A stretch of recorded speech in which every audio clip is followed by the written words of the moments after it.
Oke, sudah masuk di teman-teman? Udah masuk belum? Belum, Bu. Oh, belum masuk ya. Baru dah. Udah masuk? Dah. Oke.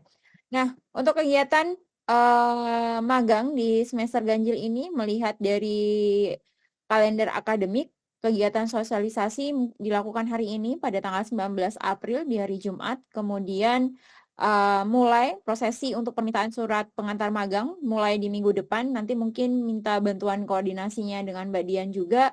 Metodenya mungkin nanti akan disampaikan oleh Mbak Dian sendiri di dalam proses permintaan surat pengantar PKL. Kemudian di pembagian marksheet itu tanggal berapa ya Mbak Genap?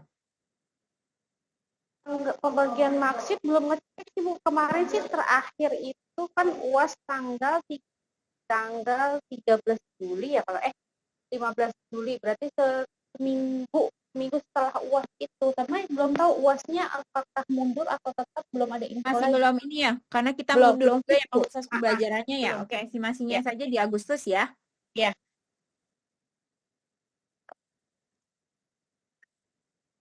Oke, pembagian masih di Agustus 2024, kemudian nah periode magangnya untuk yang tahun ini itu mulai di tanggal 5 Agustus sampai dengan 17 Januari 2024. Jadi kita mengikuti di kalender akademik di dalam proses pembelajaran satu semester itu karena teman-teman magang juga di dalam ikut masuk dalam proses pembelajaran satu semester itu kurang lebihnya adalah 19 sampai 20 minggu. Sehingga estimasi di dalam proses magang itu adalah 5 Agustus sampai dengan 17 Januari 2024. Nah, pendaftaran PKL itu sendiri jika teman-teman nanti mungkin punya relasi, punya koneksi dengan yang lainnya sudah dapat approval tempat magangnya, mungkin bisa langsung membuat draft bab 1 untuk bisa disubmit di dalam proses pendaftaran PKL dengan estimasi waktunya adalah 22 April sampai dengan 19 Juli 2024. Nah, sidangnya PKL sendiri rentan waktunya adalah di akhir Januari, yaitu adalah di 20 Januari sampai dengan 31 Januari. Saya nanti masih berharap bahwa presentasi PKL ini masih diberlakukan untuk semua dosen pembimbing. Sehingga mungkin nanti kita akan ada waktu sendiri untuk bisa menyamakan persepsi kepada dosen-dosen pembimbing magang, di mana mengikuti prosedur panduan magang, termasuk di mana melakukan sidang PKL atau presentasi PKL. Presentasi PKL ini mungkin jauh berbeda dengan presentasi atau sidang di skripsi. Memang tidak ada kata lulus dan tidak lulus, tetapi mungkin ini akan berpengaruh terhadap proses penilaian magang dari kantor, kemudian penilaian magang dari mentor di kantor, kita tambahkan atau kita gabungkan dengan penilaian magang dari dosen pembimbing, termasuk presentasi itu masuk di dalam proses penilaian dari dosen pembimbing. Sehingga bila memang teman-teman mempunyai harapan bahwa magangnya sudah bagus di kantor, harapannya adalah nanti dalam proses penyusunan laporan magang juga bisa bagus sehingga nilai akhirnya adalah A misalnya. Karena ada beberapa yang kemarin laporan magangnya suka-suka sendiri, merasa bahwa sudah bisa mampu menyelesaikan di kantor, tetapi laporan magangnya semau-maunya, jarang bimbingan dan yang lainnya, kemudian mepet-mepet dosen dan yang lainnya. Yang dikhawatirkan adalah ketika nilai itu tidak mencapai nilai batas minimum, sanksinya adalah nanti mahasiswa dapat dicutikan. Artinya nanti akan mengulang lagi proses magang itu. Itu yang tidak kami harapkan dan tidak harapannya tidak akan terjadi lagi kata dosen harus memberikan nilai belas kasih untuk semester yang akan datang. Karena saya melihat bahwasannya untuk mahasiswa sekarang ini tingkat kepedulian dan tanggung jawab terhadap dirinya sendiri itu rendah. Sehingga kalau terlalu banyak dosen itu memberikan memberikan nilai belas kasih, itu juga tidak mendidik mahasiswa menjadi pribadi yang penuh tanggung jawab dan juga punya punya tingkat kepedulian juga terhadap dirinya. Nah, itu yang kita coba untuk coba untuk disiplinkan karena ini adalah pijakan teman-teman, apalagi nanti teman-teman yang sudah di semester 6, di semester 8 itu teman-teman sudah langsung masuki skripsi, tidak ada lagi pembelajaran in class seperti angkatannya Ubay dan teman-teman, sehingga ini mulai sedikit agak ketat, diharapkannya ya tidak mengganjal atau tidak menghambat di dalam proses penulisan skripsi nanti. Itu yang harus dipahami dan disepakati oleh teman-teman. Jadi kalau kemarin itu di semester yang kemarin itu masih ada limit apa namanya batas toleransinya, jarang bimbingan, kemudian dibantu dan yang lainnya, untuk semester ini saya nanti mencoba untuk menyamakan persepsi untuk tidak lagi dosen memberikan hal tersebut.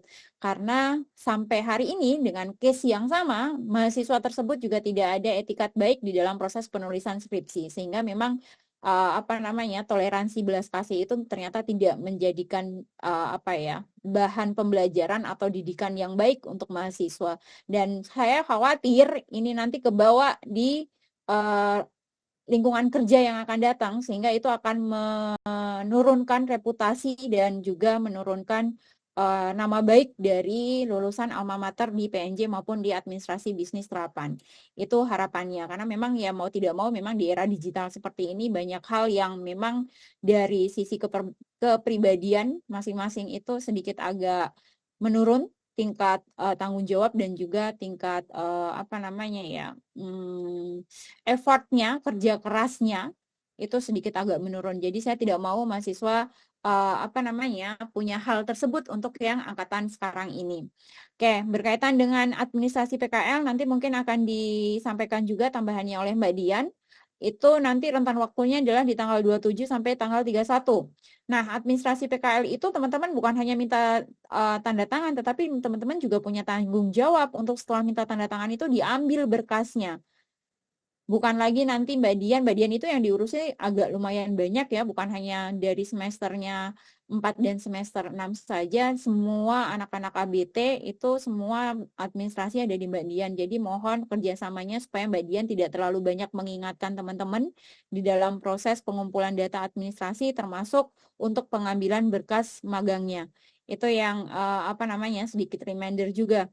Bukan berarti kita sedikit keras itu karena apa ya, galak atau apa ya. Tapi kita mencoba untuk belajar disiplin dari sekarang supaya teman-teman tidak mengecewakan stakeholder nantinya ketika lulus. Nah, untuk pendaftaran magang mungkin bisa di-screenshot. Ini nanti linknya sudah ada, termasuk di dalam proses pendaftaran magang, itu teman-teman memang harus memberikan submit ya, bab 1, gambaran bab 1. Jadi mungkin teman-teman lebih banyak nanti coba cari atau baca hasil laporan-laporan magang dari kakak tingkatnya. Jadi kira-kira gambarannya seperti apa, kemudian apa namanya yang harus ditulis itu ruang lingkupnya seperti apa, nanti mungkin bisa dilihat di perpustakaan, karena memang harus mensubmit proposal magang bab 1, kemudian bisa memberikan referensi dosen pembimbing magang, kira-kira dosen pembimbing magang yang diinginkan atau menjadi referensi teman-teman siapa, termasuk nanti juga state judul laporan magangnya. Meskipun di dalam proses bimbingan judul laporan magang itu masih bisa berubah-ubah, itu tidak menjadi masalah, tetapi memang itu menjadi indikator di dalam proses pendaftaran magang. Termasuk divisinya, termasuk bidang magangnya, nanti mohon untuk disampaikan. Oke. Kemudian pendaftaran magang atau PKL itu dimulai dari tanggal 22 April sampai dengan 19 Juli, maaf ini 2024. Kemudian yang syarat untuk bisa mendaftar magang, teman-teman harus wajib untuk mendownload buku PKL terbaru. Itu sudah ada, masuk di linknya websitenya bisnis, kemudian cari button tentang pedoman magang, kemudian klik di situ, kemudian cari pedoman magang ABT. Itu sudah terbaru dan itu wajib untuk di-print, bukan hanya dibaca saja. Nanti sekilas saya akan menunjukkan buku pedoman magang dan part-part mana saja yang harus menjadi apa perhatian atau concern penuh teman-teman untuk bisa dipahami. Kemudian syarat pendaftaran PKL menyerahkan surat tanda terima dari perusahaan, kemudian menyerahkan bab 1 atau draftnya, draft bab 1 laporan PKL. Draft bab 1 laporan PKL kalau merujuk di pedoman magang yang terbaru itu teman-teman harus bisa men-state kira-kira permasalahan yang ditemukan di perusahaan itu seperti apa, sehingga mungkin minggu pertama, minggu kedua itu kalau teman-teman nanti sudah magang itu observasi terlebih dahulu. Bu, bisa nggak kalau misalnya saya belum magang tapi saya sudah punya gambaran kira-kira bab 1 saya itu mau mengangkat permasalahan seperti apa, karena pada umumnya masalah ini sering terjadi di perusahaan. Nanti tinggal masuk di perusahaan, saya tinggal memverifikasi data masalahnya itu benar-benar terjadi apa enggak. Boleh nggak seperti itu? Boleh saja. Karena memang nanti di dalam proses bimbingan itu pasti akan berubah-ubah menyesuaikan dengan arahan atau bimbingan dari dosen pembimbingnya. Dan di bab 1 ini juga lah yang nanti akan menentukan kira-kira teman-teman dapat dosen pembimbing sesuai dengan bidangnya yang seperti apa. Dan mungkin di dalam bimbingan juga mohon lihat lagi di panduannya, di dalam menuliskan analisis data masalah itu memang tertuang di bab 1. Tapi mungkin kemarin yang sudah terjadi itu ada beberapa dosen yang tidak harus atau tidak mewajibkan bab 1 itu ada masalah, tetapi mungkin nanti di yang akan datang itu menjadi konsen kami untuk menyamakan persepsi bahwa memang di bab 1 itu yang diangkat adalah masalah, dan ini wajib untuk yang ada di semester 6, karena mau tidak mau nanti di semester 7 teman-teman sudah harus memunculkan masalah itu sebagai bekal di dalam proses penulisan skripsi. Harapan saya supaya skripsinya itu tidak tidak stuck, kemudian tidak tersendat, ya teman-teman tinggal melanjutkan saja apa yang digali di bab laporan magang itu bisa menjadi lanjutan untuk penulisan skripsi. Harapan saya seperti itu. Sehingga mungkin yang terjadi case-case-nya untuk yang tahun ini masih ada beberapa mahasiswa yang ketolak dalam pengajuan pengajuan judul skripsi termasuk pengajuan topik skripsi itu karena memang tidak bisa memunculkan data masalah. Nah, saya harap itu tidak akan terjadi. Ketika itu sampai dengan hari ini tidak mendapatkan approval untuk pengajuan judul dan juga mendapatkan dosen pembimbing, itu pasti akan menghambat proses penulisan skripsi sampai dengan proses kelulusan. Itu harapan saya di angkatan kalian tidak terjadi. Bukan dari kami di prodi itu menghambat, tidak, tetapi mungkin kami juga tidak mau mendapatkan komplain banyak dari dosen pembimbing ketika memang tidak muncul masalah, kenapa di-approve, kemudian dipaksakan untuk bimbingan, itu kami juga mitigasi untuk hal itu tidak terjadi, sehingga mohon itu menjadi konsen juga untuk yang di semester 6, supaya tidak kerja 2 kali, harapannya pandai-pandai di dalam proses mencari data masalah yang ada di perusahaan. Nah, kemudian di dalam proses penyelesaian PKL, itu nanti menyerahkan daftar penilaian PKL dari industri, nanti diserahkan mekanismenya, dikasih kembalian, dikumpulkan mungkin dalam satu G-Drive atau yang lainnya, atau mungkin dalam G-Form. Kemudian minimal teman-teman itu bimbingan 8 kali dengan dosen pembimbing.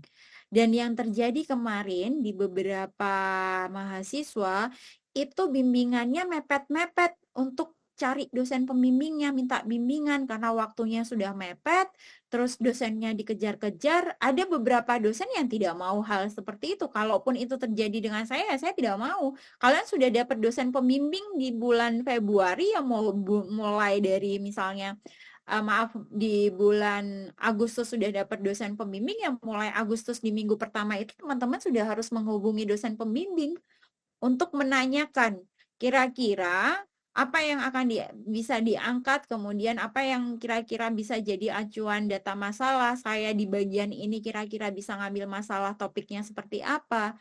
Kalau misalnya paling buruknya teman-teman 2 minggu sekali itu bimbingan, itu sudah mencapai minimal 8 kali bimbingan.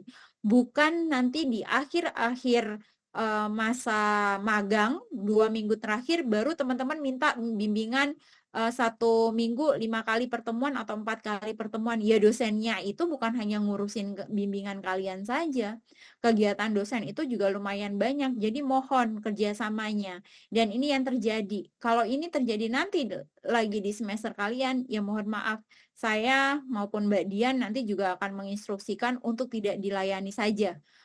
Atau hal ini mengakibatkan teman-teman sudah mengetahui sanksi konsekuensinya, berarti magangnya harus ngulang, kemudian apa namanya, semester ganjilnya juga harus ngulang.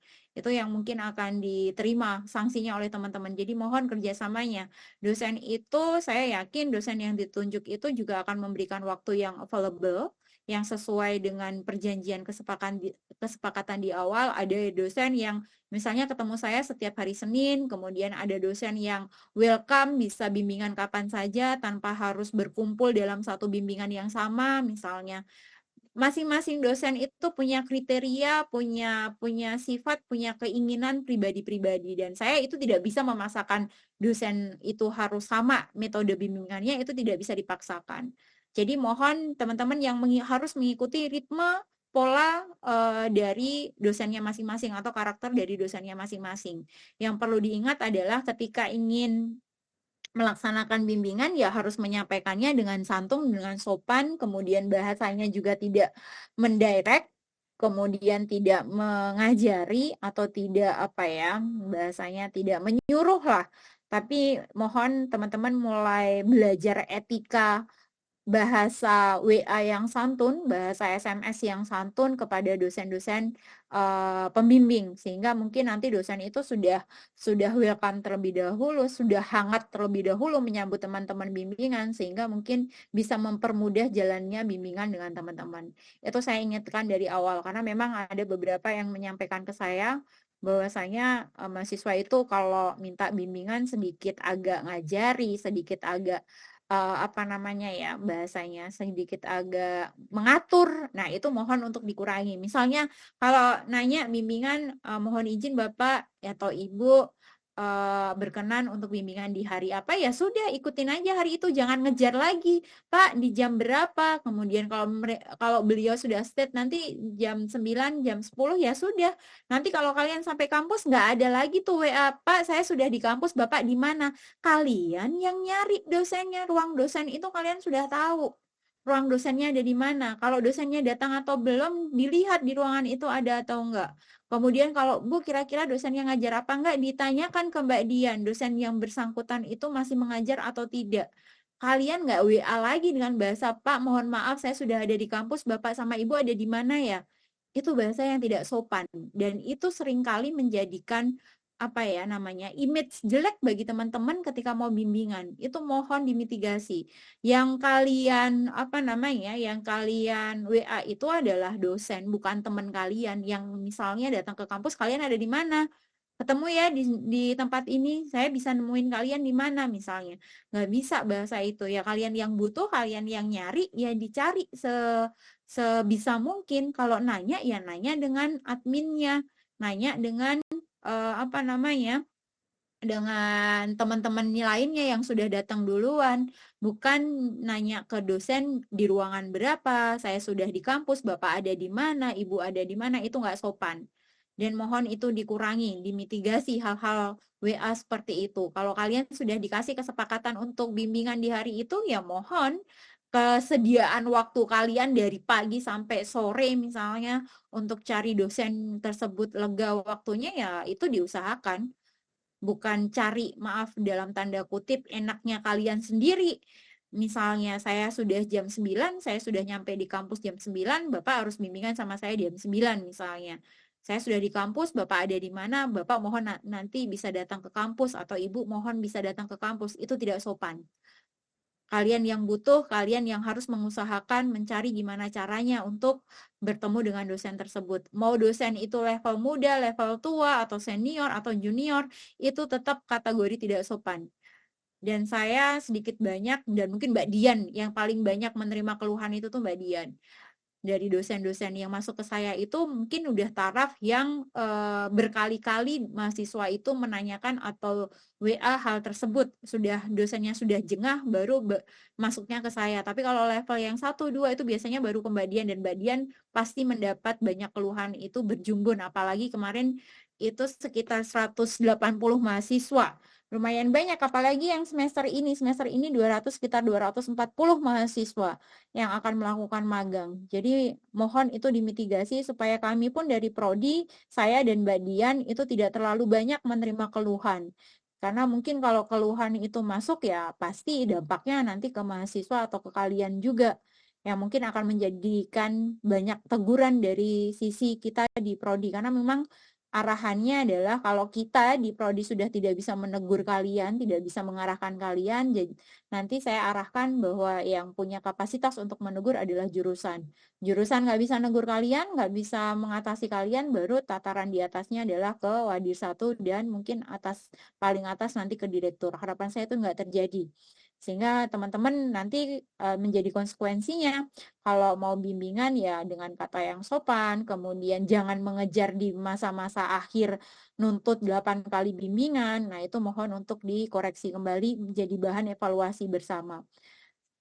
Kemudian di dalam proses penyelesaian PKL mengunggah bukti rekomendasi, kemudian dari pihak industri termasuk mungkin draft surat dan yang lainnya itu mungkin menyusul nanti disampaikan oleh Mbak Dian. Kemudian mengunggah ke repositori itu atas seizin pembimbing.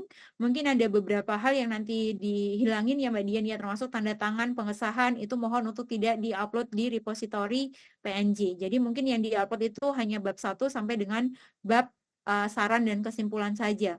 Lampiran-lampiran mohon untuk tidak dimasukkan di repositori karena jejak repositori PNJ itu hampir semuanya bisa diakses di internet, sehingga kalau teman-teman ngunggah daftar pengesahan atau lampiran pengesahan itu tanda tangan dosen-dosen itu berjumbun keluar semuanya di Google di internet. Jadi mohon untuk dimitigasi hal tersebut.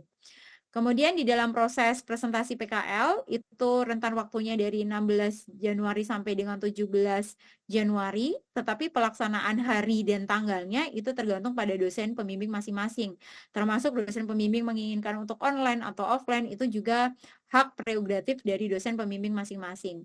Dan dilaksanakan hanya di depan dosen pembimbing atau bisa dosen pembimbing menunjuk pembimbing sebagai pembanding atau sebagai dosen yang bisa memberikan masukan terhadap penyempurnaan laporan magang kalian. Dan waktu pelaksanaan kurang lebih biasanya 15 menit ditambah dengan sesi tanya jawab yang disesuaikan dengan waktunya oleh dosen pembimbing masing-masing.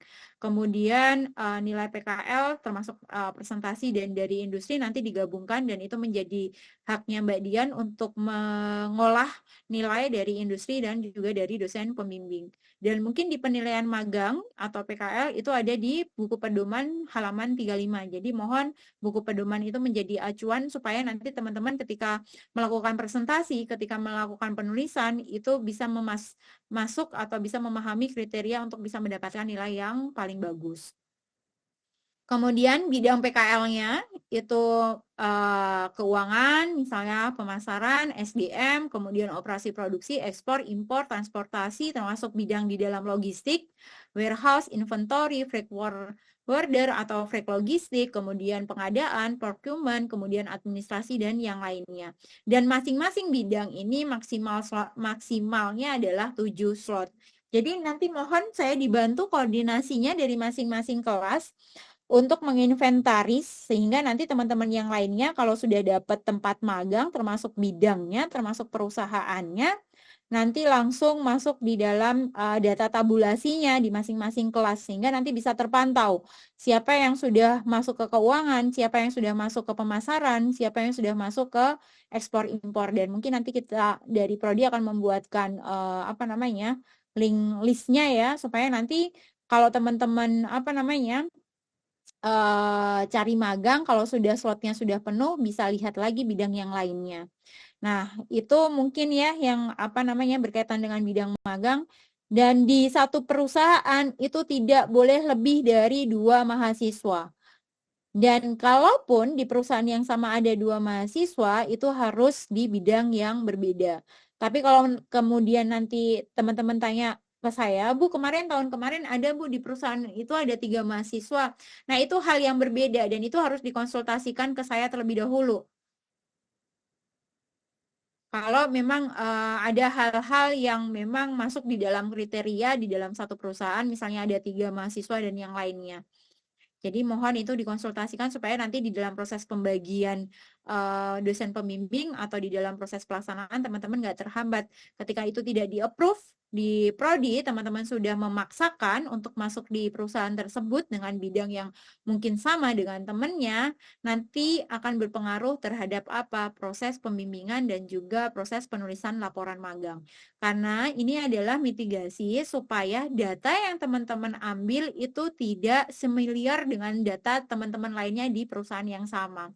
Misalnya, saya keterima di keuangan di apa namanya, asuransi misalnya. Kemudian Nindya juga keterima di keuangan di asuransi. Kalau nanti meskipun dosennya beda, tapi kan data yang akan diangkat di bidang keuangan itu akan sama dan itu tidak boleh. Sehingga di dalam proses pencarian perusahaan magang, kalau bisa boleh satu perusahaan 2 orang tetapi di bidang yang berbeda. Itu yang perlu digarisbawahi juga oleh teman-teman. Nah, kriteria perusahaannya direkomendasikan adalah MNC, multinational company, kemudian perusahaan PT terbuka, ataupun PT tertutup boleh, tetapi tidak boleh di instansi pemerintah, misalnya di Pemprov, di dinas koperasi misalnya, itu tidak boleh. Kalau di BUMN kayak kereta api, PT KAI, kemudian PLN, kemudian Pertamina itu masih dibolehkan. Yang perlu dipahami adalah perusahaan-perusahaan yang memang orientasi di dalam bidangnya itu adalah profit oriented. Kita orang bisnis, kita bukan orang administrasi publik, jadi tidak bisa masuk ke dalam ranah ruang lingkup pemerintah, termasuk Kementerian Perdagangan dan yang lainnya itu tidak disarankan. Tetapi ketika kementerian ini punya anak perusahaan yang memang orientasinya di laba, itu masih bisa dimasukkan. Sehingga itu yang menjadi concern teman-teman di dalam proses mencari perusahaan magang. Tidak diizinkan di instansi pemerintah yang tidak menghasilkan profit atau laba. Teman-teman adalah administrasi bisnis, yang namanya bisnis itu di kepala teman-teman yang ditanamkan adalah laba, untung, untung, dan untung, bukan administrasi publik yang memang ranahnya adalah pelayanan prima, memberikan pelayanan yang terbaik untuk publik, untuk masyarakat, tanpa ada embel-embel mendapatkan profit atau laba. Itu yang harus digarisbawahi oleh teman-teman. Oke, dari sejauh ini ada yang mungkin ditanyakan sebelum mungkin nanti Mbak Dian memberikan arahan di dalam proses pendaftaran, termasuk di dalam proses meminta surat pengantar dan yang lainnya. Termasuk teman-teman diizinkan untuk mengikuti MSIB, tetapi saya menyarankan yang diikuti adalah magang bersertifikat saja, bukan pertukaran mahasiswa. Karena memang kita kampus merdeka, tetapi khawatir saya kalau memaksakan ikut pertukaran mahasiswa, apa yang dicari nanti ketika apa namanya magang itu tidak dapat. Kalau magang kan dapat teman-teman implementasi real teori di lapangan. Tapi kalau misalnya pertukaran mahasiswa, ada mata kuliah yang sudah diambil, di sana juga harus apa namanya mencari mata kuliah yang sesuai lagi. Nanti khawatirnya teman-teman tidak bisa mensinkronkan kebutuhan dari apa namanya dari maksud teman-teman terhadap korelasinya terhadap SKS atau mata kuliah yang ada di prodi atau di universitas lainnya. Saya menyarankan yang diikuti sekarang periodenya magang adalah MSIB boleh diizinkan untuk mengikuti magang bersertifikat. Itu ya teman-teman ya. Kalau Ismafo boleh nggak Bu? Boleh. Kemarin yang sudah keterima Ismafo, alhamdulillah ada 2 orang. Ya silahkan saja. Itu nanti lihat apa namanya laporan dari Ismafo kita convert untuk menjadi laporan magang. Karena memang Ismafo itu mereka di sana juga ada beberapa kunjungan industri juga, dan itu nanti bisa digali di dalam proses penulisan laporan magang. Gitu ya. Oke, ada yang mau ditanyakan sebelum Mbak Dian menambahkan? Silakan Zak. Apa yang ditanyakan Zaki? Oke Ibu, izin tanya Ibu yang tadi perihal di bidang PKL, kan masing-masing maksimal 7, Slot. 7 slot itu per kelas, per angkatan atau gimana Ibu? Kalau sebenarnya ini karena sudah banyak mahasiswanya ya. Nih, kalau kita estimasi 1, 2, 3, 4, 5, 6, 7, 8, 9, 10, 11. 11, 12. 12 dikali 7 berapa?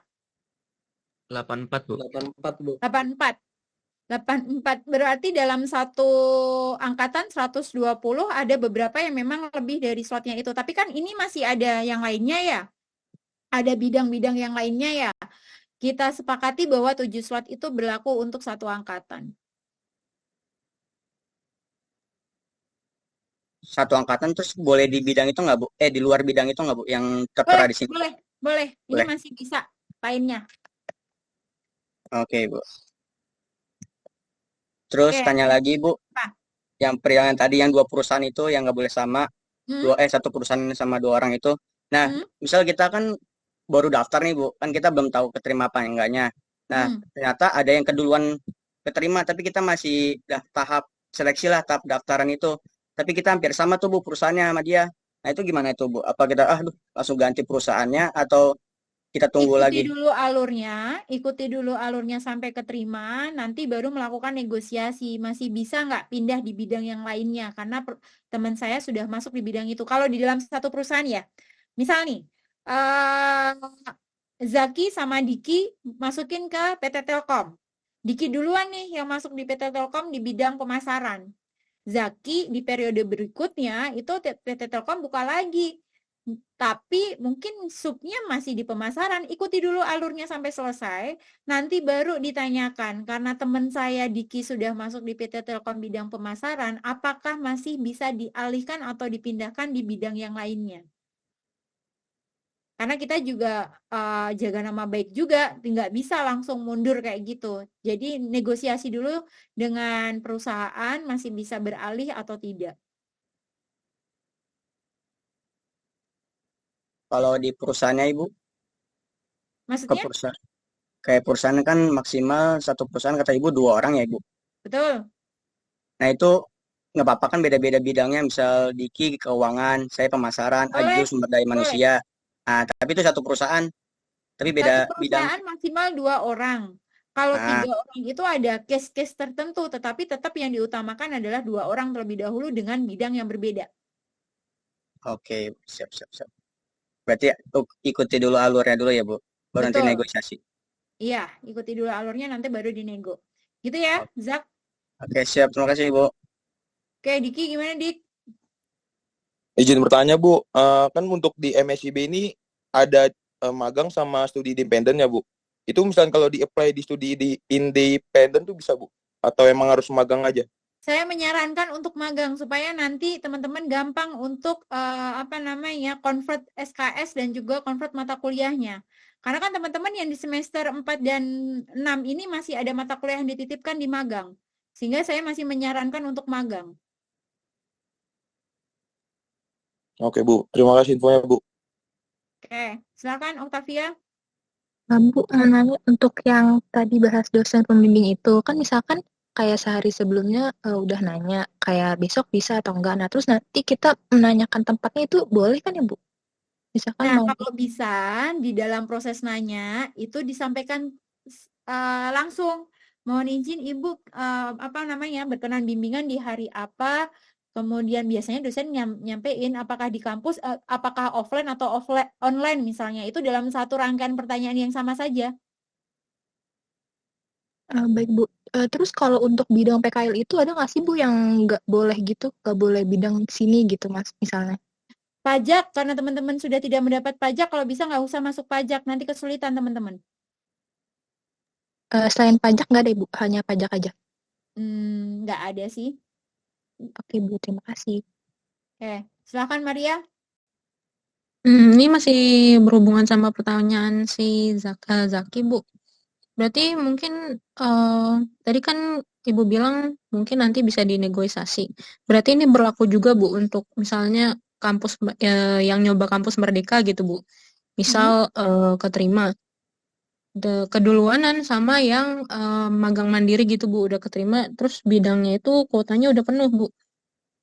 Ternyata yang dia keterima di MSIB itu di kuota yang bidangnya udah penuh gitu, gimana Bu? Biasanya yang mandiri sama MSIB itu berbeda, tetapi ya tetap ikuti alurnya dulu, nanti baru negosiasi bidang yang berbeda. Atau kalau misalnya dipaksakan, misalnya, Bu bidangnya nggak bisa beda, tapi teman-teman masih diizinkan nggak untuk nulis laporannya di bidang lain dengan data masalah yang berbeda? Karena biasanya ada beberapa perusahaan itu di rolling, nggak stuck di keuangan. Misalnya kan 6 bulan misalnya atau sekitar 20 sampai 22 minggu. Minggu 1 sampai minggu 3 di keuangan, minggu 4 sampai minggu 5 misalnya atau minggu 6 di pemasaran. Itu biasanya ada perusahaan yang seperti itu. Terus nanti saya nulis yang mana nih Bu? Karena saya di rolling, nggak stuck pada satu perusahaan yang sama. Ya, yang ditulis bidangnya adalah yang kira-kira teman-teman mau tulis untuk laporan magang. Gitu, Maria. Oh, baik, Bu. Terima kasih, Bu. Oke, silakan Sabita. Ya, baik, Bu. Terima kasih atas kesempatannya. Saya izin bertanya, Bu, terkait magang. Kan kita semester 6 ini kan sudah melakukan magang sama kurang lebih 6 bulan kemarin ya, Bu. Betul. Nah, kan kalau dilihat dari kalender akademik kan itu ada spare waktu untuk liburan ya, Bu. Kira-kira apakah magang sekarang ini akan ada kebijaksanaan untuk semester 6 ini akan tetap ada liburan semester atau tetap dilaksanakan pada sesuai dengan jadwalnya gitu, Bu. Terus yang kedua, Bu, kita kan kemarin itu dari semester 4 itu kan pas kita magang ada kelas ya, Bu. Sekitar seminggu tuh bisa sampai 2 kelas. Nah itu tuh ada sempat permasalahan, Bu, dengan dosennya karena misalkan plat join dan sebagainya karena banyak yang belum sampai masih rumah. di jalan ya? Iya. Oke. Nah, iya itu Bu permasalahannya. Terus yang ketiga, kalau misalkan dibilang kita nggak mencoba untuk menghubungi dosen dan nggak mau usaha buat hubungin dosen, sebenarnya tuh permasalahannya juga ada pada dosen pembimbingnya, Bu. Jadi misalkan kita udah menanyakan kesediaan dosen, tapi dosennya tuh suka nggak balas gitu, Bu. Terus kamu sudah coba, kalau nggak balas kayak gitu, kamu sudah coba nanya ke Mbak Dian nggak dosennya ada di kampus apa nggak? Belum sih, Bu. Tapi kita udah coba untuk reach out dosennya terus. Jadi permasalahannya kadang tuh bisa 2-3 hari baru dibalas. Jadi keteteran gitu, Bu. Bimbingan. Ada lagi nggak yang mau ditanyakan? Ada lagi, Bu. Yang keempat ini, kan kita minta surat pengantar ya, Bu. Sabita.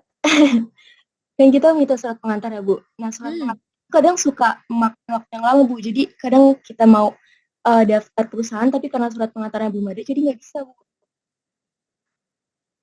Ini itu aja sih, Bu. Mungkin evaluasi magang kemarin. Terima kasih. Nah, berkaitan dengan magang, kenapa magang kan memang teman-teman itu UAS di tanggal 22. Bener nggak? UAS di tanggal 22, kemudian masuk lagi awal kuliah, itu kalau nggak salah, itu Juli, UASnya itu sampai 22. Masuk lagi libur semester itu 2. Ini yang baru ya Mbak Dian yang dikasih ke saya. Libur semester itu mulai 26 Agustus. Kemudian wisuda. Masuknya lagi kok nggak ada Mbak Di? Itu revisi keempat bukan? Hah? Itu yang revisi keempat bukan sih? Yang Mbak Dian kirim barusan. Iya, revisi keempat bukan? Bukan, revisi berapa yang dikirim? Bentar deh. Bentar dulu, dia juga cari dulu, bentar.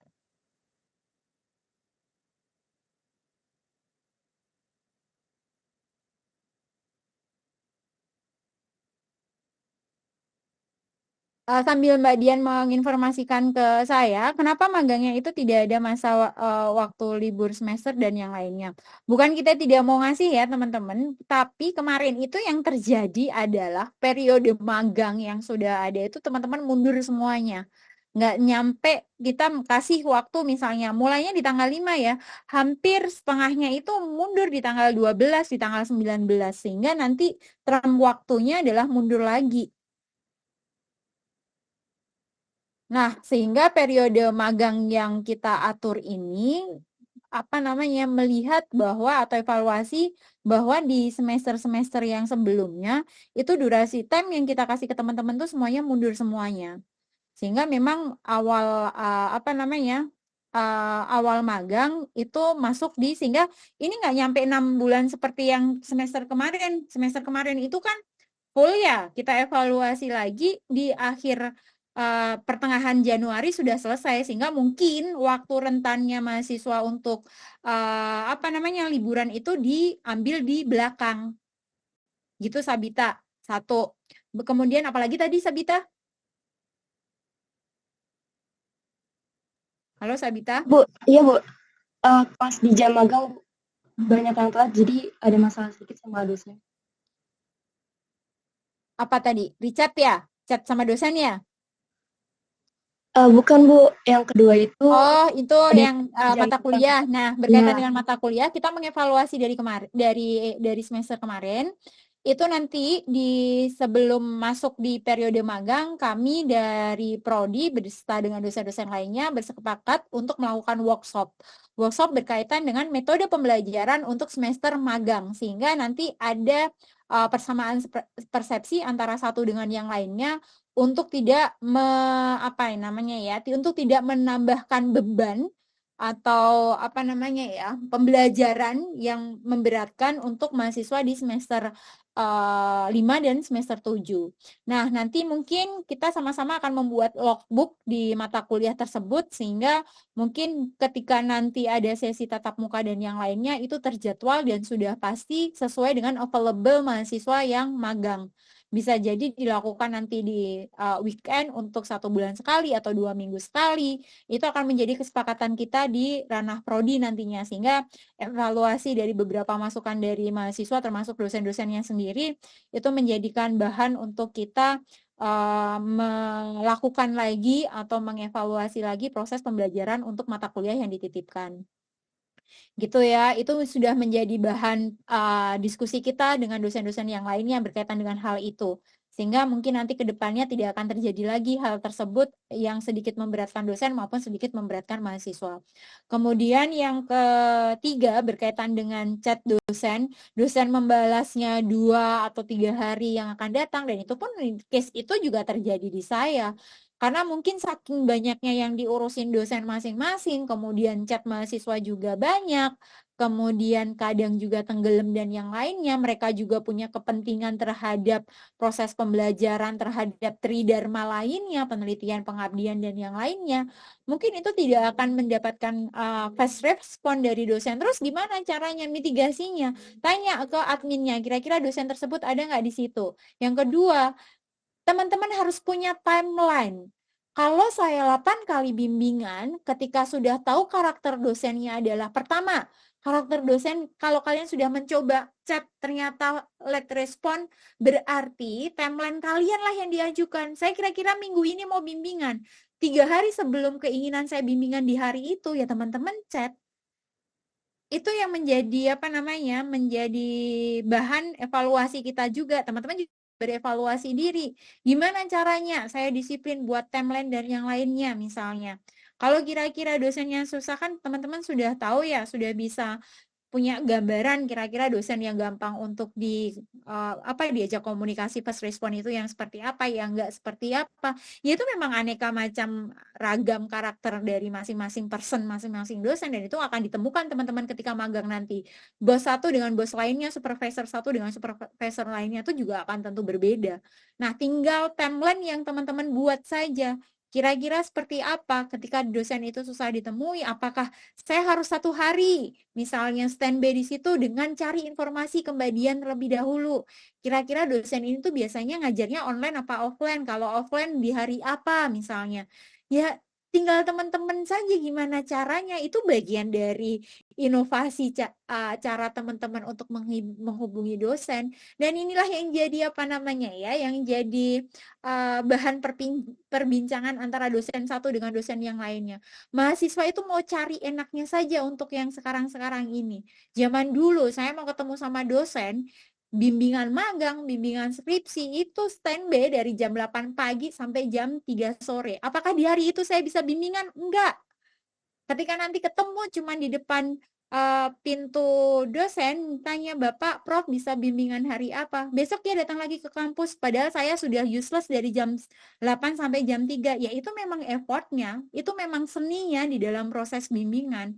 Dan itu yang memang harus dijalani, nggak bisa teman-teman terus main nyalahin dosen susah diajak komunikasi dan yang lainnya. Karena memang karakter dosen beda-beda. Dan saya nggak bisa maksain, nggak bisa nentuin dosen dapat bimbingan mahasiswa, tolong ya kalau dihubungi gampang dan yang lainnya, saya nggak bisa seperti itu. Kecuali sudah dihubungi sampai 3 kali 3 minggu berturut-turut diajak bimbingan susah, diajak komunikasi susah, baru saya menyampaikan keluhan itu ke dosen yang bersangkutan masih berkenan untuk membimbing atau tidak. Tetapi kalau cuma 3 hari nggak dihubungin, nanti dibalas lagi 5 hari yang akan datang, ya itu effortnya teman-teman yang harus mencari ide gimana caranya untuk menghubungi dosen tersebut. Gitu ya. Ini masukan juga dari beberapa dosen sebenarnya case-case ini.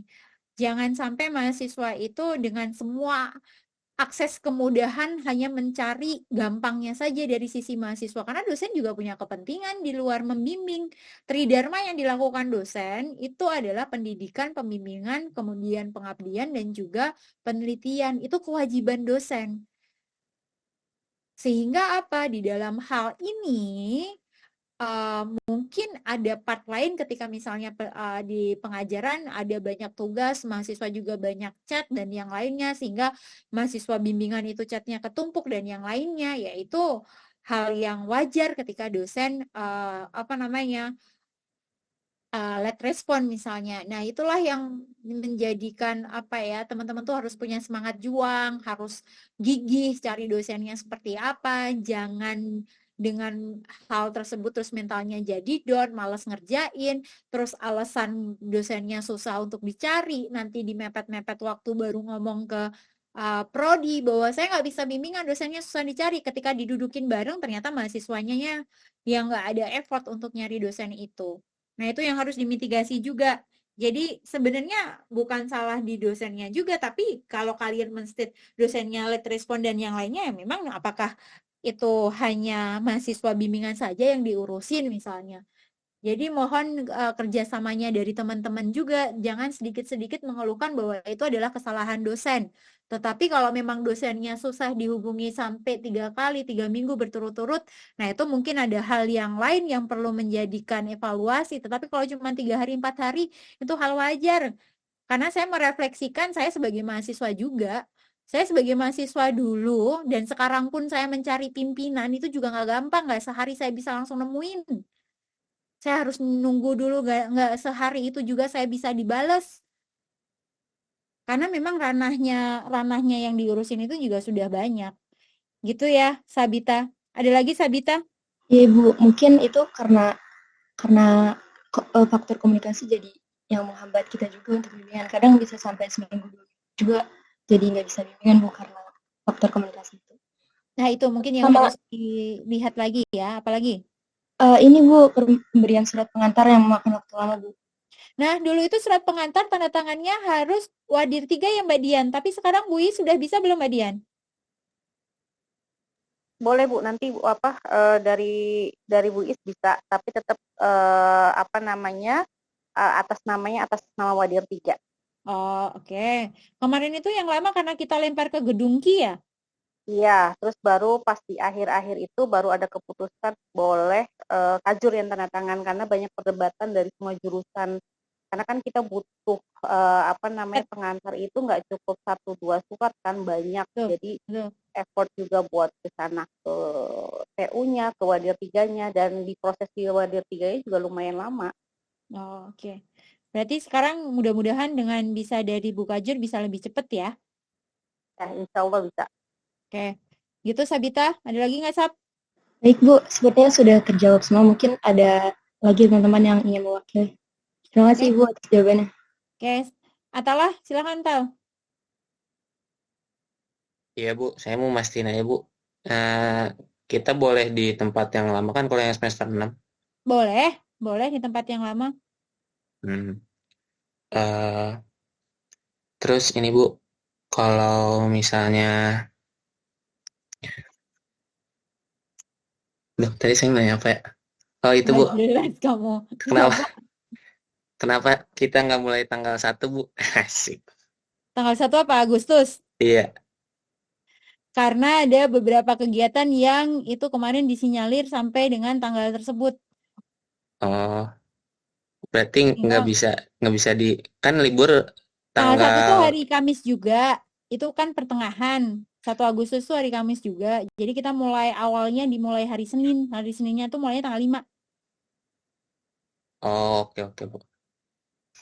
Tapi kalau misalnya nih, Bu, ada perusahaan yang harus memulai dari tanggal 1, ya nanti tinggal dikonfirmasi di kita saja. Tapi kan kalau yang semester 6, kan ada studek, Bu, takutnya. Ya itu, makanya maksud saya itu nanti tinggal, sebenarnya kalau sudah masuk di perusahaan tinggal negosiasi saja, tetapi nanti ketika perusahaan itu memberikan kebijakan untuk mulai tanggal 1 atau misalnya kalian boleh masuk tapi nanti mulai tanggal 12, tapi mohon untuk dikonfirmasi ke saya. Sehingga saya bisa mengukur rentan waktunya kalau kalian mulai tanggal 12, nanti kelarnya di tanggal berapa itu bisa kami lihat juga durasi time-nya. Yang Oke, jelas oke. di periode Agustus teman-teman harus sudah mulai magang. Jadi nanti liburnya ngambilnya di akhirnya bukan di awal. Kalau dosen pembimbingnya nggak boleh milih ya, Bu ya? Boleh jadi referensi, tapi tetap hak akhirnya nanti dilihat dari bidangnya juga. Tapi kalau ditanyakan, Bu, saya sudah nyari dosen sesuai sama bidangnya, tapi saya nggak dikasih dosen itu. Banyak hal pertimbangan yang membuat tidak dikasih dengan dosen tersebut. Oke deh, Bu. Gitu. Tapi kalau rezeki-rezekian aja sih, banyak-banyak doa aja. Dosen yang dimau itu dapat, kalau enggak ya berarti teman-teman kurang banyak doanya gitu aja. Oke? Oke, Bu. Oke, apalagi Git? Udah? Atala mau nanya lagi nggak, Tal? Udah, Bu. Ntar Oke. kalau Ibu mau ngambil saya jadi Ibu mau bimbing saya nggak apa-apa, Bu. Ikhlas saya. Yakin kamu mau saya bimbing? Aduh. Oke, Gita gimana Git? Ada lagi nggak, Dit? Mau nanya apa, Git? Gita? Nggak ada. Gita nggak jadi nanya. Dava, Ibu, saya mau tanya, ada tunggu dong. Ibu, apa? ibu. Apa-apa? Ini saya mau nanya, tapi sebagai trigger warning saya nggak marah ya, Bu. Cuma menyampaikan aja. Jadi tolong jangan marah dulu. Ya, jadi ini kan saya mau tanya soal slot PKL. Memang slot PKL ini nggak bisa banyak ya, Bu, karena kan memang cuma 7 slot doang itu satu bidang. Sedangkan kita banyak, dan nggak semua tuh pengen di keuangan, nggak semua pengen di freight forwarding, nggak semua pengen di procurement. Kalau misalkan satu bidang itu ada banyak yang pengen, gimana, Bu? Maksudnya kan jadi, jujur saya sendiri kemarin pas di slotin kayak gitu, saya ngerasa deg-degan sendiri sih, Bu. Kayak dikejar-kejar waktu gitu. Karena kenapa memang harus dislotin, Bu? Alasannya apa gitu? Lalu yang kedua, sinkronisasi akun IPK di kampus tuh agak beda sih, Bu, sama yang di kampus Merdeka. Nggak sinkron gitu. Terus yang di kampus Merdeka lebih kecil, Bu. Apanya? IPK-nya. Jadi nggak sesuai, nggak sama. Hah? Kamu kemarin MSIB? Enggak, saya mewakili teman-teman aja, Ibu. Maksudnya yang mana sama yang mana? Mbak Dian, emang Yang sinkronisasinya beda ya, Mbak? Kemarin saya ngisi list apa namanya IP, angka dan yang lainnya, nilai dan yang lainnya di tempatnya Bu Risha sesuai dengan nilai yang dikeluarin sama Mbak Dian. Bedanya di mana ya? Nih, makanya bedanya gimana ya? Kalaupun misalkan beda itu kan sistemnya ya, Bu, dari sistemnya bukan dari kitanya. Bukan dari kita, karena yang saya isi kemarin, yang saya isi di tempatnya Bu Risha itu nilainya sama persis yang Mbak Dian isi di Marksheet. Iya, karena ada beberapa komplain juga dari mahasiswa katanya berbeda antara misalkan yang dari dikti atau dari yang dia terima. Karena kan kita ini admin itu kan cuma input, sistem itu kan yang mengelola dari pihak akademik. Nah, kita pun dipaksa untuk mencari bedanya ya, itu di mana? Kesalahannya itu ada di mana, kita bingung gitu. Karena anak-anak sempat kemarin emang ada yang protes sih, Bu. Cuma saya nyari ini gimana saya mau mencari Mbak, itu bedanya di mana, Mbak? Saya malah baru tahu itu. Katanya sih beda 0, sih, Bu, 0, sekian di belakang komanya itu gitu. Kalau misalkan yang tinggi sih nggak masalah, katanya ada misalkan di Max itu 3,8 misalkan gitu, tapi di dikti itu 3, misalkan 79 atau 78. Nah, yang bikin bedanya itu itu kita nggak paham maksudnya yang mana di mananya bedanya itu kita nggak paham karena kan kita nginput kan dosen masing-masing yang nginput, terus PKL pun saya nginput berdasar. Ya, Mbak Dian kelempar. Ibu, mohon maaf izin masuk. Iya. Jadi kalau IPK itu emang di PDDikti belum sinkron, Bu. Jadi misalkan PNJ itu katanya belum update di bidang apa kemahasiswaannya. Jadi kita KJMU juga berhalangan, kita under 3, Bu, IPK-nya. Jadinya kadang kan kalau beasiswa kan itu gitu, bukan Bu. salahnya kita. Nanti kita konfirmasi ke ini deh, ke apa namanya, Mbak Dian itu berarti harus konfirmasi ke Pak ini Suratmin. Iya, karena bukan di ABT aja. Kemarin anak-anak AB juga banyak yang komplain kayak gitu juga. Dan kita admin bingung. Maksudnya yang tadi saya bilang kita nginput berdasarkan itu, tapi kesalahannya kita harus cari dari mana mulainya, kita bingung. Kita sampai nyocokin nilai. Takutnya khawatir kita yang salah input kan. Kita cek maksudnya juga segala macam, kita cek nilainya juga. Tapi memang sudah sesuai, cuman kenapa hasil akhirnya itu berbeda? Nah, itu kita nggak paham. Kenapa antara yang dari akademik dengan yang diterima mahasiswa sama yang di dikti itu berbeda? Nah, itu yang kita baru tahu. Belum ini paham tuh, nggak tahu kenapa belum paham. Gitu. Oke. Sip Mbak, itu jadi ini deh, jadi apa namanya, nanti jadi bahan untuk bisa disampaikan ke pimpinan, karena kan itu sedikit merugikan mahasiswa ya. Betul. Oke. Kalau yang beda 0, sekian kan lumayan, Bu. Iya, lumayan, benar-benar. Oke, baik, terima kasih atas masukannya ya. Itu tampungan nanti untuk bisa kita sampaikan ke pimpinan untuk ada sinkronisasi data atau perbaikan sistem update untuk nilai IPK. Kemudian tadi kalau ditanyakan Gita, kenapa dibatasin slotnya? Kalau tidak dibatasin slotnya, teman-teman yang teman-teman pelajari dari semester 1, semester 4, kemudian sampai dengan semester 6, itu kan bidangnya banyak. Nanti kalau tidak dibatasin slotnya, itu hanya tertampung pada satu bidang saja. Dan dosen di bidang itu pun juga terbatas, nggak banyak. Dan nggak mungkin di bidang itu dosen harus membimbing semua mahasiswa, sehingga memang harus ada pemerataan. Sistem pemerataannya seperti apa? Ya memang harus ada pembatasan di masing-masing bidang. Terus Bu, saya seperti deg-degan dan yang lainnya. Ya itu bagian dari effort teman-teman untuk apa? Untuk lebih aktif lagi nyari bidang yang sesuai dengan kemauan supaya tidak terdahului atau slotnya tidak full untuk dimasukin lagi. Ya memang harus buru-buru dan yang lainnya itu semuanya dari tahun ke tahun semuanya seperti itu. Dan dari zaman saya pun juga dulu dibatasi. Justru kalau saya tuh nggak nyampe 7 slot, cuma 2 slot, 3 slot. Dan pada akhirnya Bu, saya dapat nggak sesuai sama bidangnya, itu menjadi resiko dari teman-teman. Sehingga mungkin opsinya adalah jangan terpaku pada satu bidang saja. Ada beberapa alternatif bidang lainnya yang memang sesuai dengan keinginan dari teman-teman. Kalau teman-teman misalnya dapatnya terus nanti nggak sesuai sama bidangnya, keinginan dan yang lainnya, yang namanya hidup itu memang tidak semuanya sesuai dengan harapan, termasuk nanti kerja pun. Dan itu yang jadi bahan evaluasi juga dari beberapa perusahaan ya. Ketika kita masuk di dalam dunia kerja, apalagi era-era mahasiswa sekarang atau era-era generasi sekarang, itu kalau sudah nggak sesuai sama kriteria, sama keinginannya, terus keluar, terus cari yang lainnya. Padahal cari tempat kerja itu juga nggak gampang, sehingga ya mau tidak mau adaptasi, kemudian kegigihan, kemudian ya semangatnya lah, jangan dikit-dikit drop gara-gara nggak sesuai, nggak sesuai dengan ekspektasi, nggak sesuai dengan harapan. Mentalnya dibangun untuk lebih mental kokoh dibandingkan dengan cari yang lainnya, karena cari yang lainnya itu memang gak gampang.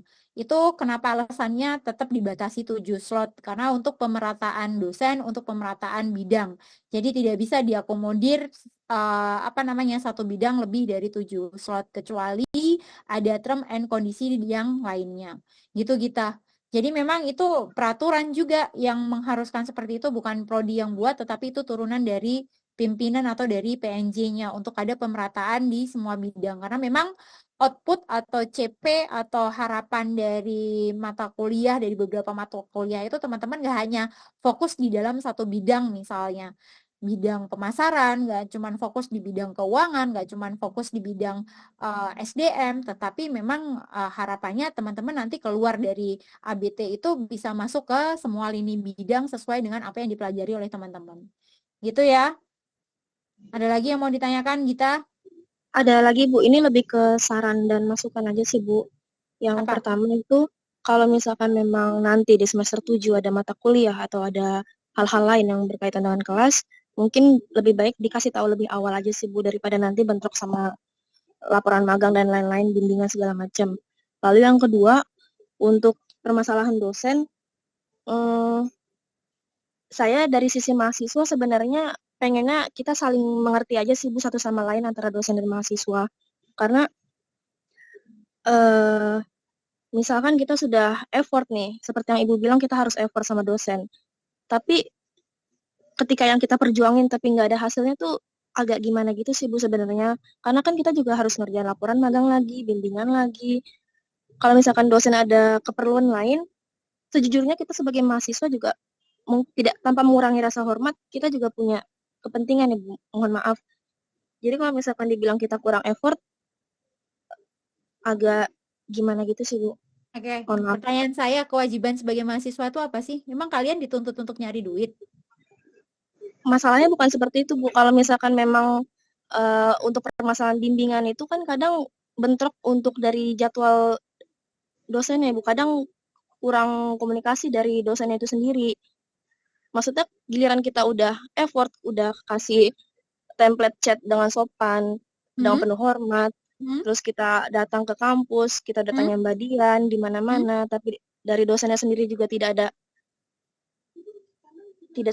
susah dihubungi.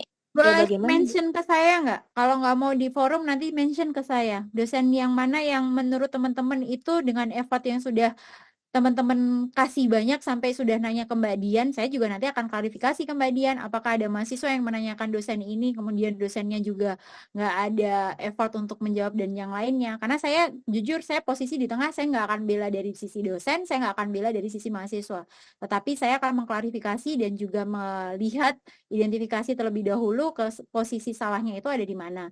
Jadi kalau memang ada sampai kejadian seperti itu, kemudian memang term waktunya juga nggak cuma sebentar, term waktunya lama juga memang dosen nggak ngerespon dan yang lainnya, mention saja ke saya. Sampai dengan teman-teman nanti misalnya nih, sudah nyari kembalian dan yang lainnya, dosennya sampai berminggu-minggu nggak bisa dihubungi dan yang lainnya, mention saja ke saya. Tapi kalau tadi yang disampaikan oleh Sabita baru sehari, 2 hari, 3 hari nggak dibales, itu sebenarnya hal wajar yang masih dilakukan beberapa dosen. Saya pun ketika ditanya sama teman mahasiswa masih ada masih bimbingan dan itu nggak bisa juga langsung bisa ngejawab. Karena juga harus menyesuaikan dengan jadwal yang akan datang dan yang lainnya. Jadi kalau tapi case-nya tadi kalau sampai separah itu sampai berminggu-minggu nggak bisa dan yang lainnya, sampaikan saja, mention siapa dosennya, nanti saya akan klarifikasi. Teman-teman sudah benar-benar confirm ke Mbak Dian atau belum, atau yang lainnya, saya akan mencoba untuk menjembatani itu. Bukan berarti saya berdiri karena saya sebagai dosen, terus saya membela dosen, enggak. Saya di sini adalah sebagai sebagai penengah saja apa yang menjadi harapan mahasiswa, supaya harapan saya itu mahasiswa juga kelar cepat, lulus cepat, kemudian magangnya nggak kesendat, kemudian laporannya juga selesai cepat. Nggak ada kalian lulus cepat pun juga bagian dari kebahagiaan kita di prodi, nggak punya tanggungan. Kalian terhambat itu jadi beban di prodi. Bukan berarti kita mau menghambat terus karena kita bangga kalian nggak lulus, itu nggak ada. Malah justru ketika kalian nggak lulus, ketika kalian harus cuti, ketika kalian harus mengulang, itu jadi beban di prodi. Harapan kita, saya dan Mbak Dian, terutama Mbak Dian tuh yang paling capek ngurusin mahasiswa-mahasiswa yang cuti, mahasiswa-mahasiswa yang telat lulus. Karena bebannya akan bertambah lagi, harus tracer, kemudian harus tracing dari mana, penempatan nanti kelasnya di mana, dan yang lainnya. Jadi kalau kalian nanya ke saya terlalu pro dengan dosen, tidak juga. Harapan saya tuh saya sama Mbak Dian itu nggak punya beban tanggungan mahasiswa cutian, mahasiswa nunggak, nggak lulus dan yang lainnya. Jadi mitigasinya, tapi saya juga nggak bisa nyalahin, menerima mentah-mentah masukan atau menerima mentah-mentah komplain dari mahasiswa yang memang harus diidentifikasi terlebih dahulu. Case-nya, masalahnya seperti apa, salahnya di mana, nanti baru kita carikan solusi jalan tengahnya. Tapi saya mengingatkan dari awal bahwasannya masing-masing dosen itu memang punya kriteria, punya karakteristik yang berbeda. Sehingga ketika mendapatkan dosen yang karakteristiknya seperti itu, yang harus mau nggak mau memang harus mahasiswa yang menyesuaikan.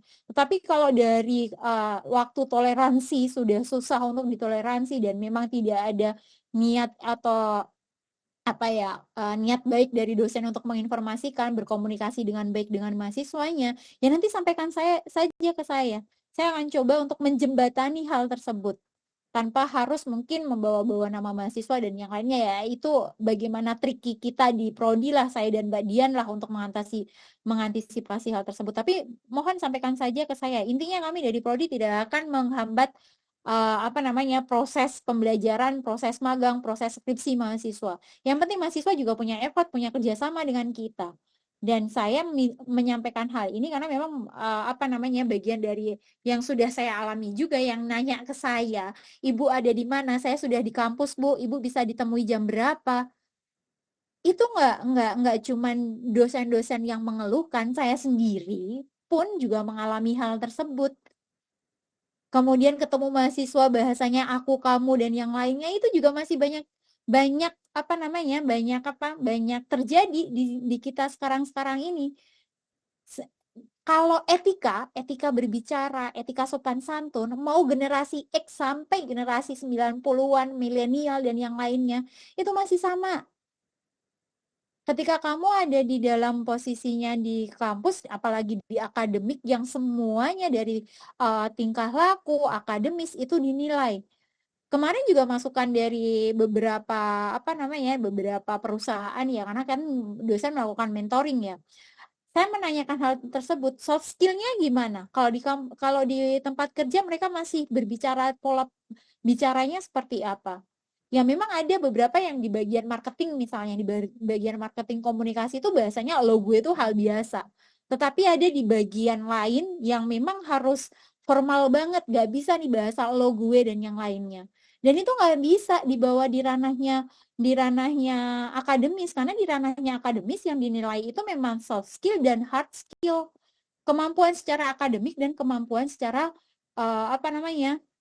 personal teman-teman, attitude teman-teman itu pasti menjadi potret juga oleh oleh dosen. Sehingga saya sih menginstruksikan atau memberikan arahan supaya itu menjadi menjadi koridor teman-teman di dalam proses komunikasi dengan dosen supaya nanti juga nggak terhambat. Tapi kalau memang mentok susah untuk dihubungi dan yang lainnya, sampai teman-teman buat timeline bisa menunjukkan ke saya, Bu, saya timelinenya untuk seperti ini, berkomunikasi sudah berhari-hari, berminggu-minggu, saya juga sudah ke kampus, saya nungguin, saya tanya ke Mbak Dian, ini nggak ada, Bu, menunjukkan effort baik dari dosen. Sampaikan itu ke saya. Jangan di akhir-akhir teman-teman mentok waktunya mau selesai magang baru menyampaikan ke saya. Kalau sudah di awal-awal sudah terjadi miskomunikasi tersebut, segera sampaikan ke saya supaya kita coba untuk carikan solusi jalan tengahnya. Gitu ya. Jadi nanti saya nggak mau lagi nih ketika ada aduan dari dosen nggak pernah bimbingan ke saya. Ya alasannya mungkin dosen nggak pernah nyari saya dan yang lainnya. Ternyata mahasiswa sudah pernah WA dan yang lainnya, ternyata bapak atau ibu inilah yang nggak merespon. Itu nanti di case-case yang udah mepet itu akan susah. Tapi kalau itu dimitigasi di awal, insya Allah lah nanti saya dan Mbak Dian mencoba mencarikan solusi yang terbaik untuk mahasiswa dan juga untuk dosennya. Gitu, Gita. Iya, Ibu. Satu lagi, Bu, maaf. Sebelumnya saya sangat mengapresiasi dosen-dosen ABT yang memang satu dosen tuh bisa membimbing 10-11 mahasiswa, dan juga untuk Mbak Dian yang mungkin selama ini kita repotin buat pengurusan surat. Cuma untuk yang ini, Bu, permasalahan bimbingan, misalkan nanti kita lagi magang dan in case itu kita dibayar. Dan mungkin kalau misalkan dibayar kan lebih susah dan lebih rumit ya untuk perizinan untuk ke kampusnya, Bu. Karena memang perusahaan merasa kita dibayar gitu. Nah, kalau seperti itu gimana, Bu? Misalkan kita sudah izin untuk hari itu, hari Selasa untuk bimbingan, tapi ternyata kita bentrok dengan dosennya. Tapi minggu itu kita cuma bisa izin 1 hari, itu bagaimana, Bu, solusinya? Terima kasih. baiknya kita kalau misalnya izin itu kalau sudah dapat approval aja dari dosen ketemunya di hari apa, baru pengajuan izin ke apa namanya ke dosen ke perusahaan. Tapi setahu saya ya dosen yang bimbingan offline itu nggak terlalu banyak kok. Sejauh ini masih banyak kalau kayak model Pak Samsu malah justru bimbingannya diajak makan bareng di weekend biasanya. Nggak terlalu banyak, tapi mungkin mitigasinya ya kalau memang terjadi hal seperti itu, teman-teman kalau mau izin, ya izin ketika sudah dapat approval dari dosennya. Hari apa dan tanggal berapa, jam berapa, nanti baru izin ke kantor. Setahu saya kalau kemarin-kemarin saya pun minta bimbingan offline, yang bimbingan sama saya pun juga izinnya di hari itu. Kalaupun ya masing-masing dosen ya saya nggak bisa menempatkan dosen satu dengan saya itu sama ya. Kalaupun dosennya yang apa namanya tiba-tiba di hari itu terus berhalangan hadir, ya mohon itu bisa dikomunikasikan baik dengan dosen juga. Tinggal bahasanya saja mungkin ya yang disampaikan itu lebih mudah untuk diterima dosennya juga. Dan mungkin sebelum teman-teman ke bimbingan lebih jauh pas awal itu disampaikan saja kondisinya di kantor itu seperti apa, terus saya di sini dibayar Bapak Ibu, sehingga mungkin di dalam proses bimbingan mohon apa namanya arahannya, mohon sarannya Bapak baiknya seperti apa. Kemarin saya sudah menanyakan juga ke mentornya untuk apa namanya diberikan waktu untuk bimbingan, karena sebenarnya dosen pembimbing pun punya kewajiban juga untuk menyampaikan atau untuk berdiskusi dengan mentor yang ada di sana, sehingga mungkin itu menjadi jembatan juga dosen pembimbing untuk menghubungi mentor yang ada di sana, bimbingannya, proses bimbingannya seperti apa dan yang lainnya. Dan mungkin yang kemarin itu ya kebanyakan dosen itu mentoring di akhir-akhir, tapi mungkin nanti ketika saya melakukan sosialisasi dengan dosen pembimbing, dengan dosen-dosen yang ada di prodi maupun di prodi yang lainnya untuk melakukan mentoring itu bukan di akhir-akhir, supaya nanti yang hal-hal seperti ini nih, perizinan dan yang lainnya bisa saling mendapatkan pemahaman dan pengertian antara pihak kantor dan juga pihak dosennya. Gitu ya, Gita ya. Baik Ibu, terima kasih Bu. Maaf kalau ada salah kata Ibu. Oke, sama-sama Git. Ada lagi? Dava apa Dav? Saya izin bertanya Bu. Misalkan saya ngajuin magang itu di salah satu perusahaan yang berkantor pusat di Jakarta. Tapi pada saat diterima ternyata saya tempatkan di luar daerah Bu. Apakah boleh tetap saya ambil Bu? Berhubung benefit ilmu yang didapatkan ketika di luar daerah itu menurut saya lebih banyak dibanding ketika penempatan office, karena langsung praktek sifatnya. Itu nanti Dan disampaikan ke saya ya. Itu nanti disampaikan saja ke saya, karena nanti sinkronisasinya terhadap proses bimbingan juga kan. Kalau tiba-tiba kamu dapatnya di daerah lain, ternyata dosen ini adalah kriteria bimbingannya adalah offline, itu kan sangat tidak memungkinkan ya. Tapi nanti mungkin saya bisa menginformasikan ke dosen yang berkaitan bahwasanya magangnya anak ini bukan di Jakarta, sehingga mungkin nanti dapat dapat pemahaman lah apakah dosen itu berkenan untuk membimbing secara daring atau tidak. Oke, berarti diperbolehkan ya Bu dan diusahakan. Diperbolehkan, karena memang kan teman-teman nggak punya kewajiban yang harus ke kampus kan, jadi nggak masalah juga sih. Tapi nanti mungkin itu harus disampaikan juga supaya nanti tidak ada miskomunikasi di dalam proses pembimbingan offline-nya, ya. Baik Ibu, terima kasih banyak Ibu. Oke, ada lagi, Octavia. Ini belum Mbak Dian menyampaikan persyaratan pengajuan surat loh. Ya, Oktav, apa Oktav? Iya Bu, maaf saya nanya lagi. Kan di form pendaftaran magang itu ada harus submit judul laporan magang. Nah kalau misalkan nanti, semisal kita udah masuk magang, terus mau ganti, iya. Kan tadi saya sudah menyampaikan di awal, judul itu pun nanti ketika proses bimbingan masih bisa berubah juga. Oke, baik. Nggak masalah, yang penting bidang dan perusahaannya udah pasti. Baik Bu. Oke, Cian ada lagi? Ibu, saya mau izin tanya, untuk magang kan ini sampai 17 Januari ya Bu. Boleh gak sih Bu kita magang wajib itu hanya sampai Desember aja? Karena kan kalau yang kemarin itu yang magang MSIB dan magang mandiri kan berbeda ya Bu. Nah kalau misalkan disamaratain aja gimana Bu? Soalnya kalau dari kemarin tuh kalau sampai Januari kayak terlalu berat gitu bukan, karena kita kayak harus nyusun laporan magang, terus juga ada mata kuliah gitu Bu. sampai Desember. Saya belum lihat rem waktunya yang di MSIB, ya itu menjadi bahan bahan masukan, nanti coba kita evaluasi lagi ya. Saya juga harus menanyakan itu di bidang tiganya seperti apa. Karena ketentuan itu bukan saya yang menentukan. Gitu, Cian. Iya Bu, maksudnya jadi apa ya Bu? Kayak disamaratakan aja gitu Bu, yang anak MSIB dan yang jalur mandiri. Karena kan kalau MSIB itu kan memang effortnya berbeda dengan jalur yang mandiri. Jadi saya juga harus mengkomunikasikan hal tersebut. Karena memang rentan waktu magang itu bukan hanya dari sisi saya yang menentukan. Tapi itu akan jadi bahan masukan. Akan jadi bahan masukan privilege yang mereka keterima di MSIB sama yang benar-benar nyari di mandiri. Ya.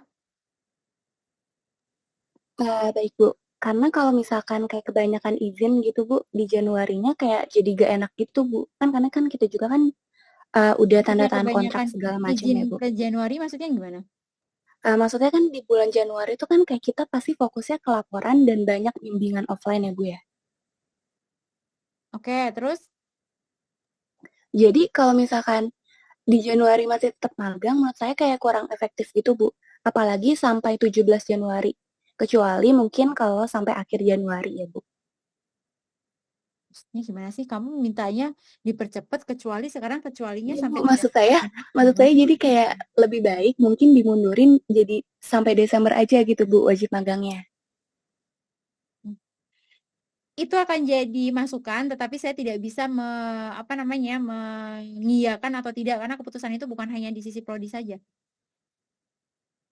Kalau kamu menyamakan antara MSIB dan dan pribadi, itu memang yang di MSIB pun effortnya jauh lebih banyak dibandingkan dengan yang mandiri. Jadi mungkin saya juga harus menanyakan itu di ranahnya pimpinan. Itu jadi bahan masukan, tetapi tidak bisa saya putuskan, ya. Baik Bu, terima kasih Bu. Ada lagi, Sofia? Ya Bu, izin masuk. Saya izin bertanya terkait start magang. Kan kalau tahun lalu itu kita ada toleransi boleh start magang itu di 1 September. Apakah tahun ini juga ada toleransi yang sama atau emang harus banget di tanggal 5 itu udah start magang? Kemarin toleransi sampai dengan 5 September itu tuh berarti kalau 5 September mereka kan mundur juga kan selesai magangnya. Iya Ibu, sampai Februari. Ya, biasanya juga akan seperti itu. Kalaupun nanti terjadi di tahun ini. Tetapi kita masih mengusahakan semuanya start sama di tanggal 5. Baik, terima kasih Bu. Oke, ada lagi Teresia? Ibu, izin nanya Ibu, maaf. Boleh. Kalau saya ingin nanya soal MSIB, Bu. Kan di MSIB itu ada 2 program ya, Bu. Magang sama yang studi independen. Kalau dari Ibu Nanti udah ada ditanyain. Kamu baru masuk nyimak ya. Saya lebih prefer yang MSIB, bukan yang studi independen. Oh, enggak, masalahnya studi independen itu termasuk MSIB, Bu. Iya, kemarin itu yang case-nya si tempatnya si siapa Mbak? Yang angkatannya Nabil, si siapa? Oh, angkatan atas. Oke. Siapa ya? Si siapa Mbak ya? Yang nangis itu loh Mbak. Yang nangis yang nangis bimbingannya Pak Badi siapa sih? Lupa. Bukan Susan. Satunya Akmal. Iya, dia. Akmal itu dulu awalnya daftarnya independen, tetapi ketika itu dilihat lagi ternyata nggak relate masuk di independen. Akhirnya dia memutuskan untuk cari magang mandiri. Oh, jadi akhirnya nyari perusahaan sendiri juga. Iya, makanya kenapa saya menyarankan untuk yang MSIB. Oh, oke, baik Bu. Yang magang aja ya Bu ya. Iya, saya menyarankan untuk itu, apalagi ditambah untuk sinkronisasi di marksheet-nya. Gitu ya, Teres? Oke, baik, makasih Bu. Oke, mungkin Mbak Dian silakan untuk prosesnya, Mbak. Pengajuan surat. Oh, ya Ibu, baik, terima kasih untuk untuk surat sih nanti saya bisa bantu itu, tapi mungkin setelah tanggal 28 kali ya Bu. Nanti saya kasih formnya, saya infokan di grup aja, terus nanti saya sih pengennya biar nggak lama ya nanti di G-form aja, atau bukan di G-form, di G-drive, nanti anak-anak ini apa namanya di perwakilan per kelas aja. Jadi nanti saya buat per kelas. Jadi jangan satu, biar efektif sih. Karena kan sekarang 2 angkatan ya lumayan banyak. Terus kelasnya juga lumayan banyak dibandingin yang kemarin. Jadi nanti saya minta perwakilan kelas untuk mereka bikin DigiDrive. Nanti biar saya buat dari situ aja untuk surat pengantar. Tapi saya baru bisa buatkan setelah tanggal 28 gitu. Nah, terus untuk surat satu mahasiswa itu jangan lebih dari 2 dulu. Saya pengennya dia seperti biasa fokus dulu ke satu perusahaan. Nanti kalau misalkan dari perusahaan itu sudah ada info, sudah submit dan segala macam, baru atau misalkan tidak ada respon, baru mereka buat lagi gitu. Jadi nggak terlalu banyak. Itu yang pertama. Kedua, kemarin juga ada follow up dari alumni, mereka ada minta 2 mahasiswa kita untuk magang di tempat dia yang sekarang. Tadinya dia di saya lupa namanya, tapi sekarang dia di Hyundai. Dia minta 1 mahasiswa laki-laki dan 1 mahasiswa perempuan yang aktif bahasa Inggrisnya, yang sopan dan santun segala macam. Nah, nanti mereka minta CV-nya. Nanti kalau misalkan memang masuk lewat perantara dari saya, nanti saya yang kirimkan. Saya follow up dulu ke alumni tersebut. Terus yang kedua, nanti kalau misalkan teman-teman sudah aktif magang atau misalkan sudah diterima dan ada diterima di perusahaan, mungkin yang semester atas mungkin sudah paham. Untuk yang teman-teman yang baru nih yang semester 4 sekarang, kalau misalkan nanti sudah diterima di tempat satu, terus diterima lagi di tempat yang satunya, mohon untuk konfirmasi. Kalau misalkan kalian diterima di perusahaan yang satunya, bikin pembatalan, bikin surat pembatalan magang supaya nanti adik-adik kelasnya di magang di tempat tersebut jadi bisa gitu. Jangan sampai nanti jadi malu gitu karena sudah diterima tapi tidak diambil karena sudah diterima di tempat lain. Jadi tetap ada prosedur surat menyuratnya. Terus kalau misalkan tadi izin untuk bimbingan, jikalau ada perusahaan atau dosen pembimbing di sana, mentor di sana yang minta surat izin, boleh nanti ke saya untuk dibuatkan surat izinnya. Tapi kemarin sih ada beberapa yang mereka tidak minta, Bu. Tapi saya tanya, kok kalian magang, apakah sudah izin ke mentornya atau belum segala macam. Tapi mereka bilang izin by lisan nggak masalah, izin by WA nggak masalah selama itu mereka diizinkan dan memang prosedurnya memang seperti itu nggak masalah sih. Saya nggak masalah. Saya khawatir takutnya nanti jadi masalah karena mereka bimbingan takutnya tidak ada surat izin atau apa, tapi mereka diizinkan seperti itu nggak apa-apa sih, Bu, gitu. Untuk konfirmasi dosen, kalau misalkan memang teman-teman jujur, kalau saya mungkin sama kayak yang tadi Bu Ian bilang, kadang-kadang suka slow respon untuk membalas chat WA. Kalau misalkan memang di kampus butuh nanya sama dosen, monggo silakan ke kampus gitu. Tapi ya memang kadang-kadang tidak sesuai harapan ya, yang tadi Bu Ian bilang itu effort kalian untuk bimbingan dan segala macam memang seperti itu. Jadi ya harus ada usaha untuk ke kampus. Jadi kalian memang butuh ya kalian yang harus ke kampus gitu. Jadi jangan mengharapkan balasan WA dari dosen. Untuk apa ya, Bu? Untuk perusahaan, ya tadi sudah Ibu sampaikan, satu perusahaan itu tidak boleh lebih dari 2 mahasiswa. Terus mahasiswa juga apa sih tadi saya lupa deh tuh, ya Allah. Oh ya, jangan magang nanti 3 bulan ya. Tolong sampai tanyakan lagi sama perusahaan karena kayak kemarin sudah magang tapi ternyata tidak boleh 6 bulan. Jadi kalaupun misalkan nih ada magang 3 bulan, diminta suratnya per 3 bulan, nanti nyambung lagi 3 bulan, nggak apa-apa. Tapi tetap di perusahaan yang sama, jangan sampai nanti cuma 3 bulan terus kalian nanti pindah lagi ke tempat magang yang lain, itu nggak bisa. Jadi tetap di satu perusahaan. Terus kalau misalkan dari pihak perusahaannya itu minta suratnya per 3 bulan, nggak apa-apa. Nanti saya bantu untuk suratnya itu dibuat sesuai tanggal pelaksanaan magang. Terus sama tanya sama pihak perusahaannya, dia mengizinkan tidak untuk kita ngambil datanya, karena tidak semua perusahaan itu mengizinkan untuk diambil datanya. Itu sih Bu, itu aja. Kalau misalkan memang ada yang mau kurang paham atau apa, boleh tanyain ke saya. Ya Bu, itu aja. Oke, silahkan. Ada yang mau nanya lagi nggak? Teman-teman? Ada? Ada nggak? Kalau nggak ada, mungkin di pertemuan sesi hari ini saya akhiri ya, sesuai dengan kesepakatan, dan yang lainnya mungkin sesi tanya jawab lebih banyak di hari ini, karena mungkin teman-teman yang tidak hadir itu menjadi resiko dari teman-teman sendiri, dan mungkin nanti absensi screenshotnya saya akan sampaikan di grup ketua kelas untuk bisa dilihat juga yang hadir dan tidak hadir hari ini, termasuk yang di absensi GFOM. Jadi saya mencoba untuk belajar tertib ya teman-teman ya, termasuk tadi kalau mau hubungi dosen susah dan yang lainnya ya kita lihat dulu effortnya dari teman-teman itu juga seperti apa. Untuk effort hari ini saja yang bisa hadir hanya 194, padahal itu dilakukan secara online. Dari 240 masih ada sekian puluh mahasiswa yang tidak bisa hadir tanpa ada pemberitahuan sama sekali.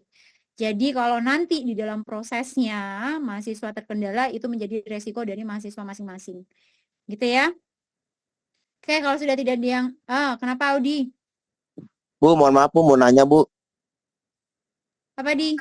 Ini kan yang daftar MSIB itu yang status apa tuh? Rekomendasinya tuh masih sedang diperiksa ya Bu ya? Kamu sudah daftar MSIB? Sudah dibuka Bu untuk yang tanggal Ya, sekarang. tapi kamu sudah daftar? Enggak Bu, saya lihat teman saya itu. Nah, habis itu loading suruh ke perguruan tinggi gitu Bu. Nungguin gitu rekomendasinya. Coba nanti saya tanya ke Bu Risha ya, karena saya juga belum dapat informasi dari Bu Risha. Saya nanti konfirm ke Bu Risha dulu ya. Oke, baik Ibu. Terima kasih Bu. Oke, sip. Kalau sudah tidak ada yang ditanyakan, terima kasih atas waktu dan kesempatannya. Terima kasih Mbak Dian sudah mendampingi dari pukul jam 1:30, jam 1 lebih. Terima kasih atas waktunya. Mohon maaf di dalam proses diskusi atau sosialisasi kegiatan hari ini masih banyak kekurangan dan kesalahan dari kami, dari Prodi. Mohon maaf sebesar-besarnya. Semoga apa yang kita harapkan untuk posisi magang di tahun ini bisa berjalan dengan baik, dengan lancar. Dan mohon kerjasamanya dari teman-teman, jika memang ada kendala disampaikan sejak awal, jangan di akhir-akhir, supaya kita bisa mitigasi lebih awal lagi. Oke, selamat siang, salam sehat untuk semuanya. Assalamualaikum warahmatullahi wabarakatuh. Waalaikumsalam warahmatullahi wabarakatuh. Terima kasih Bu. Waalaikumsalam warahmatullahi wabarakatuh.